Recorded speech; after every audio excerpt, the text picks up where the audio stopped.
बहू। किशोरी लाल जी के बेटे राघव की शादी की बात जगह जगह चल रही थी, लेकिन किशोरी लाल जी को कोई लड़की पसंद ही नहीं आती थी। और उसकी एक ही वजह थी, किशोरी लाल जी का लालची होना। उनको लड़की वालों से मोटा दहेज चाहिए था, और इसी चक्कर में एक दिन वो एक बहुत पैसे वाले के घर अपने बेटे का रिश्ता लेकर पहुंचे। उस आदमी का नाम था ओम प्रकाश। देखिए किशोरी लाल जी, मेरी एक ही बेटी है और मेरी सारी संपत्ति जायदाद सब कुछ मेरी बेटी नैना का ही है। पापा, नाम से लगता है बहुत खूबसूरत होगी। कितना अच्छा नाम है ना, नैना। वैसे बात तो सही है आपकी। अब इतना पैसा है, जमीन जायदाद है, इकलौती बेटी, आप भी क्या करेंगे? सब कुछ उसे ही देंगे ना। बिल्कुल ठीक पहचाना आपने। बस बेटी की शादी और सारी जायदाद उसके नाम। पापा, बिना देखे हाँ कर दीजिए ना। इतना अच्छा रिश्ता फिर कहाँ मिलेगा? माला माल हो जाएंगे हम। मैं अपनी बेटी को बुलाता हूँ।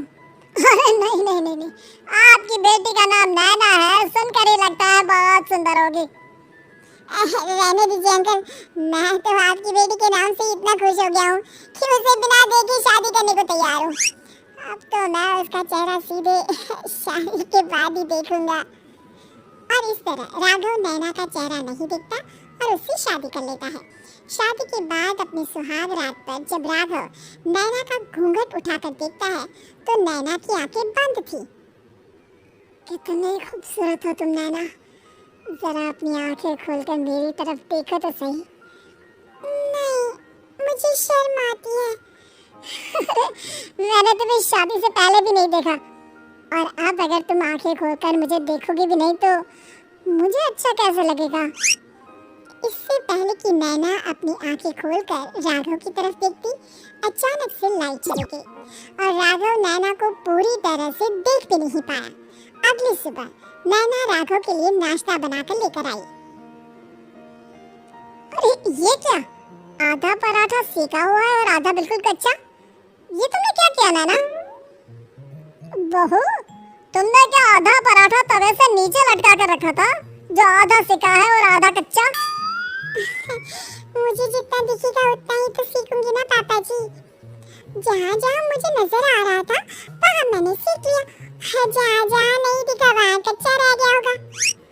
इसका क्या मतलब है? ये कैसा मजाक कर रही है तुम? अरे बहू, तुमने इतना लंबा घूंघट क्यों लगाया हुआ है? देखो, हमारे घर में बहुओं को बेटी की तरह रखा जाता है, और फिर तुम तो इतना सारा माल लेकर आई हो। देखो, घूंघट डाल कर रखने की कोई जरूरत नहीं है। हाँ नैना, पापा जी ठीक कह रहे हैं, तुम तो आराम से रहो, अपना ही घर समझो। नैना अचानक से अपना घूंघट उठा लेती है। अरे ये क्या पापा, नैना की तो एक आंख फूटी हुई है। नाम से नैना, लेकिन ये तो काली बहू निकली। मेरे साथ धोखा हुआ है, धोखा। बिना दिखाए अपनी काली लड़की मेरे संग ब्याह दी। मुझे काली बीवी नहीं चाहिए। मुझे अभी ओम प्रकाश जी से बात करनी पड़ेगी। आखिर उन्होंने मेरे साथ ऐसा किया क्यों? अरे, आप लोगों ने ही तो पापा से कहा था कि आप लोग शादी से पहले मुझे देखना नहीं चाहते। अब मेरे पापा पर क्यों इल्जाम लगा रहे हैं? अरे लेकिन उन्हें बताना तो चाहिए था ना कि तुम काली हो, एक आंख से तुम्हें दिखाई नहीं देता। किशोरी लाल और राघव नाराज होकर ओम प्रकाश को अपने घर बुलाते हैं। पापा जी, ये आपने क्या किया?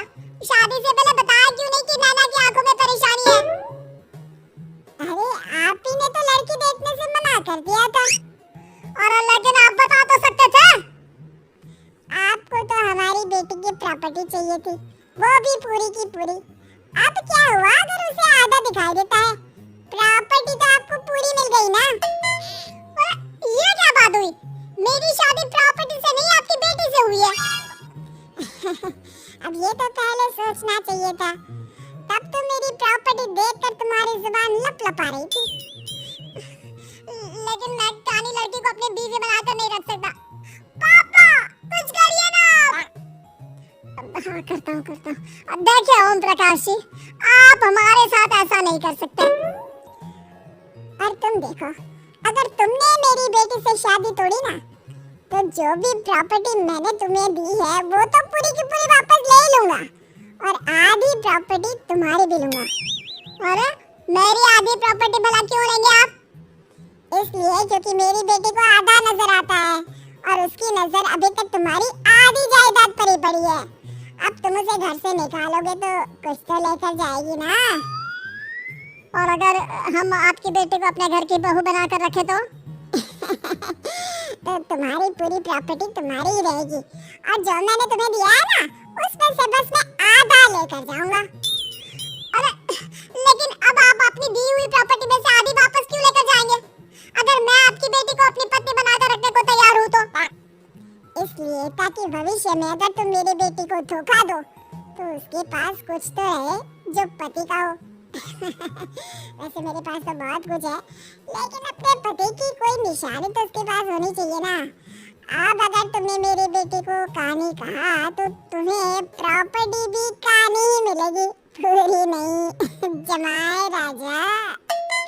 किशोरी लाल और राघव समझ चुके थे कि वो बुरी तरह फंस चुके हैं और अब उनके पास वहां से निकलने का कोई चारा नहीं है। अब समझ में आया ना, लालच बुरी बला होती है। एक तो तुम्हें प्रॉपर्टी मिली, ऊपर से बीवी मिली, उसमें तुम्हें नखरे भी दिखाने हैं। आए बड़ी, चुपचाप बैठो तुम। कुछ दिनों के बाद नैना राघव की कार लेकर बाजार घूमने निकलती है और जब कार लेकर वापस आती है, ये क्या? एक तरफ से मेरी गाड़ी पूरी खराब हो चुकी है। लगता है तुमने मेरी गाड़ी को किसी दूसरी गाड़ी के साथ एक्सीडेंट किया है।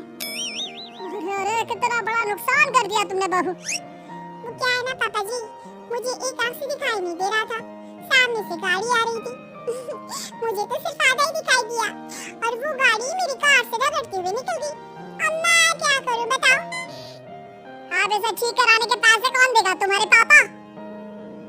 तुमने मुझसे इस तरह से बात की? अभी रुको। नैना राघव की शिकायत ओम प्रकाश को कर देती है। देखो राघव, अब जो मेरी आधी प्रॉपर्टी तुम्हारे पास थी ना उसमें से आधी और मैं लेकर जाऊंगा क्योंकि तुमने मेरी बेटी को डांटा। अरे नहीं पापा जी, गलती हो गई, माफ कर दो। गलती की तो कोई गुंजाइश ही नहीं। अगली बार मेरी बेटी को डांटा तो बची हुई आधी में से आधी और ले जाऊंगा। लालच के चक्कर में हम दोनों ने बहुत बड़ी गलती कर दी बेटा।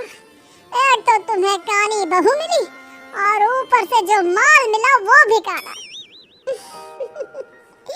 इस तरह राघव की हर एक गलती पर ओम प्रकाश उसकी प्रॉपर्टी का आधा आधा हिस्सा लेकर अपना सारा माल वापस ले गया और राघव को कानी बीवी से काम चलाना पड़ा। लालच वाकई में बुरी बला है।